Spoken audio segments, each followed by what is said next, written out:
Good morning प्यारे बच्चों। आज का हमारा क्वेश्चन है फाइल एवं अनुक्रमणिका क्या है। फाइलिंग विधि क्या है बच्चों, सरल शब्दों में समझो आप। जैसे हम अपने जो महत्वपूर्ण कागज़ वगैरह होते हैं उनको हम एक फाइल में सिस्टम से रखते हैं। जैसे पुराने हैं वो नीचे, फिर उसके ऊपर नए। तो जो ऐसे हम पत्रों को संभाल कर रखते हैं, फाइल कर लेते हैं उनको, वो ही फाइलिंग विधि है बेटे। जैसे देखो, मैं आपको एक एग्जांपल देती हूँ।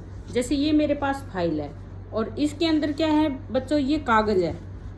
ये कागज़ मैंने इस फाइल में क्रम के अनुसार लगाकर और इसको संभाल के रख लिया। और इसके ऊपर जैसे ये फाइल है, मान लो ये हॉस्पिटल की फाइल है तो इसके ऊपर ये लिखा हुआ है कि ये हॉस्पिटल की फाइल है। और मैंने इसको ऐसे जैसे पत्रों को जचा के संभाल के रख दिया। अब इस फाइल की जब भी मेरे को ज़रूरत होगी मैं इसको फटाक से निकाल लूँगी। या फिर देखो, जैसे इस प्रकार की फाइल है, मान लो ये फाइल है, ठीक है, फाइल है। और इसके अंदर जो ये कागज़ पत्र है, इनको क्रम के अनुसार, जैसे नए सबसे ऊपर, फिर पुराने उससे नीचे, इस तरह से क्रम से कागज़ पत्रों को लगाया गया है। तो ये क्या है, ये फाइलिंग विधि है। इस विधि को क्या बोलेंगे बच्चों, इस विधि को हम फाइलिंग विधि बोलेंगे। और जैसे इसके ऊपर लिखा हुआ है कि सर्वोदय हॉस्पिटल, तो मुझे पता है कि मुझे अगर सर्वोदय हॉस्पिटल की फाइल निकालनी है तो मैं फटाक से इस फाइल को निकाल लूँगी।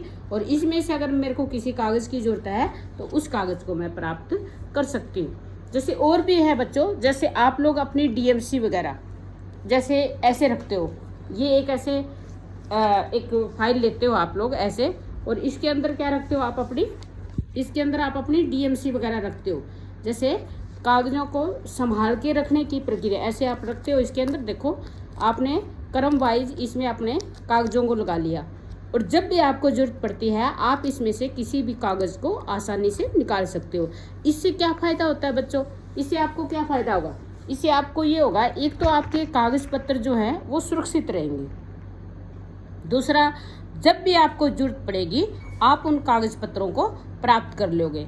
उसके बाद क्या है, उसके बाद ये है कि आपने कागज़ पत्रों को संभाल के रख लिया है।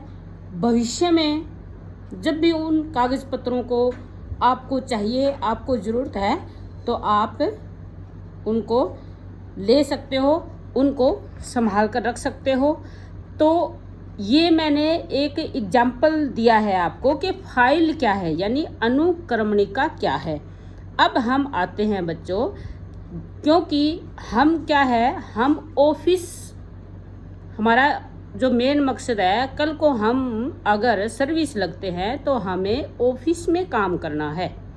तो ऑफिस में क्या किया जाता है बच्चों, ऑफिस में बाहर से पत्र आते हैं, पत्रिकाएं आती हैं, परिपत्र आते हैं और भी बहुत से कागज़ आते हैं। तो उन कागज़ों को ऑफिस में क्या करते हैं, संभाल कर रख लेते हैं, यानी उनकी फाइल बना लेते हैं। क्यों? क्योंकि उन कागज़ों की समय समय पर भविष्य में भी ज़रूरत पड़ती रहती है। फाइल क्यों बनाते हैं बच्चों, फाइल इसलिए बनाते हैं, अगर हमने ऑफिस में कोई कागज़ आया और हमने वैसे ही उसको टेबल पे रख दिया तो मुझे नहीं लगता कि अगले दिन भी हमें वो कागज़ मिलेगा। भविष्य की तो छोड़ो आप बात, अगर हमें अगले दिन भी ज़रूरत है तो वो कागज़ हमें नहीं मिलेगा। तो क्या करते हैं, ऑफिस में या कार्यालय में प्रतिदिन बाहर से अनेकों जो पत्र आते हैं, परिपत्र आते हैं या जो कागज़ आते हैं, उनको भविष्य के लिए संभाल कर रखना पड़ता है। और इसके लिए उचित तरीका क्या है कि उनको व्यवस्थित तरीके से फाइल बना ली जाती है। उसको क्या कहेंगे, फाइलिंग विधि। तो अब इस फाइलिंग विधि से क्या होगा बच्चों, इस फाइलिंग विधि से जो हमारे दस्तावेज हैं, जो कागज़ पत्र हैं, वो क्या है, सुरक्षित रहेंगे। और अगर कभी भी ज़रूरत पड़ती है ऑफिस में किसी अधिकारी को, कर्मचारी को, तो वो उस परिपत्र या कागज़ को आराम से देख सकता है। फाइल बनाने की बहुत सी विधियां हैं बच्चों। जैसे फाइल जैसे क्या बना ली, जैसे क्या है कि वर्ण क्रम के अनुसार, यानी जो कागज़ आते हैं जिस व्यक्ति के जैसे या तो व्यक्तियों के नाम से बना लेते हैं, मान लो अनूप नाम के व्यक्ति का कोई पत्र आया है तो वो ए से शुरू होता है, तो ए से जो आया है उसकी अलग फाइल बना ली। या बी के नाम से कोई भी, जैसे भगत राम है, या सी के नाम से, इस तरह के जो आते हैं ना, तो वर्ण के अनुसार क्या करते हैं, या क ख ग के नाम से जो आते हैं पत्र अलग अलग रख देते हैं। भाई ये इस नाम के आदमियों के पत्र हैं, ये इस नाम के आदमियों के पत्र हैं। बच्चों जैसे जो बड़े बड़े ऑफिस होते हैं, जैसे डीसी कार्यालय है, या हमारा एसडीएम कार्यालय है, या जैसे कोई तहसील वगैरह का, जैसे डिस्ट्रिक्ट लेवल पे जो बड़े बड़े कार्यालय होते हैं, उनमें क्या है, हर क्षेत्र से हर गांव से जो है वो कागज़ वगैरह या पत्र परिपत्र आते हैं। या कोई अगर बड़ी इंडस्ट्री है, या कोई स्कूल है, या कोई यूनिवर्सिटी है, या कोई कॉलेज है, तो वहाँ से भी बाहर से लोगों के पत्र परिपत्र, या कार्यालय के, या बाहर से जैसे बड़े ऑफिसों से पत्र आते रहते हैं। उनको क्रम के अनुसार अलग अलग फाइल बना ली जाती है। तो सबसे पहले जैसे फाइल विधि मैंने बताई ना, वर्ण के अनुसार भी, नाम के अनुसार फाइल अलग बना ली। तो उस नाम, जैसे ए है, ए वाले जितने भी व्यक्ति होंगे उनकी फाइल अलग होगी। बी है तो बी की अलग बना ली, सी की अलग बना ली। इसी तरह से कै नाम से जितने भी है, जैसे कमल है तो करतार है, या फिर खै नाम से, या फिर गै नाम से, उनके अलग बना ली जाती है। ये हो गया बच्चों। दूसरा ये है कि फिर जैसे संख्या के आधार पे भी बनाते हैं। मान लो संख्या नाम दे दे, file number 1, file number 2, file number 3, file number 4। या फिर कई बार ऐसे है कि जो बड़े ऑफिस होते हैं वहाँ से जिस क्षेत्र से आती है, मान लो जैसे हिसार जैसे डीसी ऑफिस है, अगर डीसी ऑफिस में आदमपुर से कोई कागज़ वगैरह पत्र आते हैं तो वो आदमपुर के नाम से फाइल बना ली, कुलाना के नाम से बना ली, बरवाड़ा के नाम से बना ली, हंसी के नाम से बना ली। इस तरह से भौगोलिक क्षेत्र के हिसाब से भी फाइलों को बना लिया जाता है। या छोटे ऑफिस है तो गांव के हिसाब से भी बना लिया जाता है। तो इस तरह जो है फाइल विधि बनाई जाती है। फाइलिंग विधि क्यों आवश्यक है कार्यालय के लिए बच्चों? अगर पत्र आते रहते हैं और उनको जैसे भी बिना ही हम क्रम के अनुसार उनको डालते रहते हैं, मान लो दराज में हमने ऐसे ही फेंक दिए, ऐसे ही डाल दिए, और जब भी उस पत्र की जरूरत होती है तो फिर हम उन सारे पत्रों को निकाल के छांटते हैं, वो फला पत्र चाहिए, हमें नहीं मिलता। समय बहुत ज़्यादा लग जाता है, परिश्रम बहुत ज़्यादा लग जाता है, बहुत से आदमी उसको ढूंढने में लग जाते हैं, तो पत्र बहुत मुश्किल से मिलता है।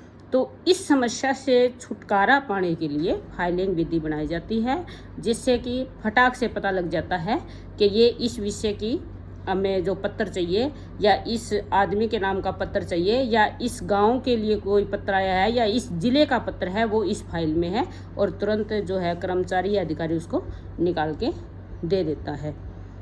तो दूसरा ये है बच्चों, जो फाइल बनाते हैं उसमें इंडेक्स बहुत ज़रूरी होता है, क्योंकि फाइल में जैसे पत्र क्रम से लगा लिए जाते हैं, एक के बाद ऐसे बहुत से पत्र हो जाते हैं। कई बार जो फाइलें 100 पत्रों की बन जाती है, 200 कागज़ भी आ जाते हैं, उसमें 300 भी आ जाते हैं।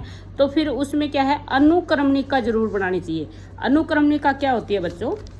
अनुक्रमणिका, जैसे आपकी ये बुक है, तो ये जो बनी हुई है विषय सूची बच्चों, ये जो विषय सूची बनी हुई है इसको क्या बोलेंगे? अनुक्रमणिका। इसमें साफ लिखा हुआ है कि सबसे पहला जो हमारा चैप्टर है कार्यालय परिचय, ये क्या है?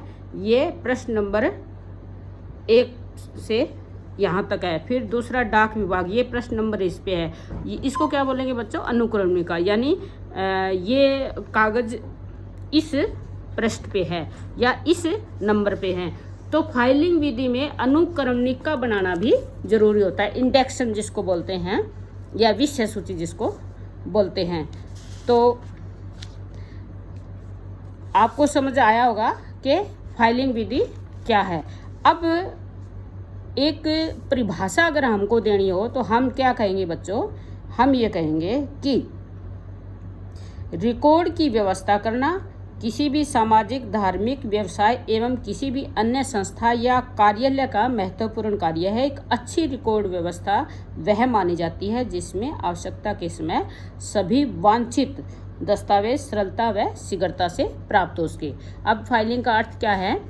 किसी भी बड़े कार्यालय में प्रतिदिन सैकड़ों पत्र आते हैं, मूल पत्र तथा उसकी प्रतिलिपियों को, मूल पत्र या उसकी प्रतिलिपि का मतलब फोटोकॉपियों को संभाल कर रखना पड़ता है, क्योंकि भविष्य में जरूरत पड़ती है। तो उन पत्रों को सुरक्षित रखने की प्रक्रिया को क्या कहेंगे बच्चों? फाइलिंग प्रणाली।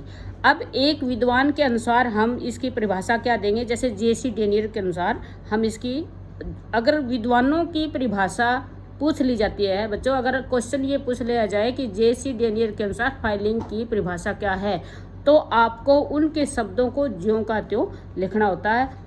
अगर वैसे पूछ लिया कि फाइलिंग विधि क्या है या फाइलिंग की परिभाषा क्या है, तो वो आप अपने शब्दों में लिख सकते हो। जेसी डेनियर के अनुसार क्या परिभाषा है बच्चों? फाइलिंग रिकॉर्डों को इस प्रकार व्यवस्थित एवं संग्रहित करने की प्रक्रिया है जिससे आवश्यकता पड़ने पर उन्हें सरलता से प्राप्त किया जा सके। अब बच्चों फाइलिंग के उद्देश्य, हम फाइलिंग क्यों अपनाते हैं, फाइलिंग विधि या पत्रों, परिपत्रों या कागजों को फाइल क्यों करते हैं, बताया मैंने आपको। सबसे पहले क्या है? सुरक्षा। पत्थर जो है, अगर हम ऐसे ही पत्थर रख देंगे, चूहे काट देंगे या दीमक लग जाएगी, या जैसे पानी से भीग जाते हैं या वो हमें प्राप्त नहीं होते, कट फट जाते हैं, तो सुरक्षित रखें। पत्रों को सुरक्षित रखना जरूरी होता है, इसलिए सबसे पहला उद्देश्य ये है कि सुरक्षा करना। दूसरा बच्चों साक्ष्य। मैंने आपको बताया कि कई बार क्या होता है, कोई कागज पत्र कार्यालय में आता है, उसकी बाद में जरूरत पड़ती है। जैसे हमारा स्कूल है और यहाँ पे क्या है, +2 के बच्चे पास करके चले गए, उनका नाम, उनका रोल नंबर, सब कुछ हमें संभाल कर रखना पड़ता है, ताकि भविष्य में छात्र जब भी कोई सूचना चाहता है किसी प्रकार की, तो वो जो है वो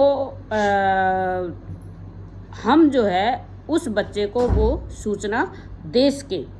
इसलिए हमें साक्ष्य के रूप में पत्रों परिपत्रों को रखने के लिए भी फाइलिंग विधि को अपनाना पड़ता है। भावी संदर्भ। बच्चों कई बार ऐसे होता है कि किसी ऑफिस में जो है कोई कानूनी रूप से किसी कागज़ की ज़रूरत पड़ जाती है, पुराने रिकॉर्ड की। जैसे कई बार न्यायालय में कोई केस चला जाता है और वहाँ न्यायालय जो है, या फिर ऊपर जैसे बड़े ऑफिसों में ऐसे होता है कि ऊपर डिपार्टमेंट कोई भी कागज़ मांग लेता है कि वो कोई केस ऐसा होता है जिसमें क्या है कि पुराने कागज़ को या पत्रों को या परिपत्रों को दिखाना पड़ता है, रिकॉर्ड को दिखाना पड़ता है। तो यदि हमने कागज़ों को, पत्र परिपत्रों को संभाल कर रखा है, फाइलिंग विधि अपना रखे, तो हम आराम से उस कागज़ को या परिपत्र को या रिकॉर्ड को निकाल कर दे सकते हैं। इसलिए भविष्य में साक्ष्य के रूप में प्रस्तुत करने के लिए भी हमें इसकी ज़रूरत पड़ती है। फिर है बच्चों अनुवर्तन मूल्य। समझो इसको। क्या होता है बच्चों, जो बड़ी बड़ी फैक्ट्रियाँ होती है, उद्योग होते हैं, तो वो क्या है, व्यापारियों से जुड़े होते हैं। मान लो किसी व्यापारी ने पत्र डाल दिया कि जी हमें आपके उद्योग से इतनी वस्तुएं चाहिए, आप हमें किस मूल्य पे दोगे, या एकदम से इतने स्टॉक हमें उपलब्ध करवा सकते हो या नहीं करवा सकते, इस तरह का पत्र उन्होंने डाल दिया। लेकिन वो व्यापारी जो है दोबारा इस विषय में कोई भी पूछताछ नहीं करता। तो क्या करते हैं कंपनी वाले, क्या करते हैं, इस तरह के पत्र निकाल लेते हैं और उस व्यापारी को पत्र डालते हैं कि भाई हमारे पास इतना स्टॉक है और ये वस्तु हम इस मूल्य पे आपको उपलब्ध करा सकते हैं, आपने हमें पत्र डाला था, तो क्या आपको चाहिए, ये माल आपको चाहिए, हम आपको माल दे सकते हैं। तो इस सब को क्या कहेंगे, अनुवर्तन मूल्य। यानी किसी व्यापारी ने पत्र डाल दिया और उसके बाद वो कंपनी से माल नहीं लेता है या कोई पत्र व्यवहार नहीं करता, तो कंपनी अपने माल को बेचने के लिए, उसको याद दिलाने के लिए वो पत्र को निकाल कर देखती है कि वे हमारे पास पुराने किन किन ग्राहकों के पत्र आए हुए हैं, और उनको उसी के द्वारा वो जवाब देते हैं, उसको बोलते हैं अनुवर्तन मूल्य। ओके बच्चों, आशा है आपको ये क्वेश्चन समझ आ गया होगा।